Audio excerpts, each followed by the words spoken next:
what we're going to do is we are going to go in. I am going to show you the update of the floor from where I had to take the carpet up, some of the padding up. So let's take a look at that right now.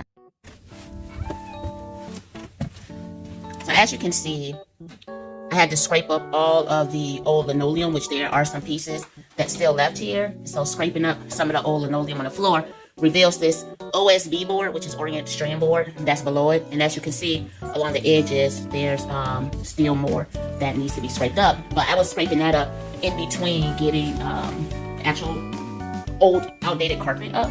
As you can see here in the transition strip, this is tacked down so well, it was very hard to get it up. But here's what I've gotten up so far as the floor, to reveal the floor. Here I'll be able to quickly see where any imperfections may lie within the floor, which I've already found some. And I can see where things were patched below.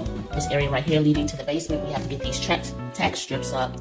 But here's what the floor looks like underneath here. And of course we'll continue to come in here and I'll scrape all of this up where the old padding was. That should come up pretty easy.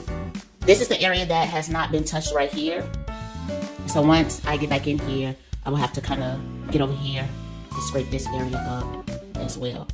So I probably would say, like that carpet was so nasty as you all saw, but I would probably say it took a few hours to kind of get all of the flooring up, all the padding, and definitely the carpet.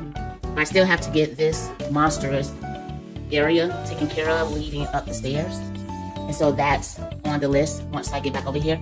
Today, I'm just doing a quick walkthrough, just coming to check on the property itself, not necessarily to come in and do any work. So right now, I'll just make a list of the things that I want to do and make sure I come back and get that done. So that's how we're gonna kind of walk through this.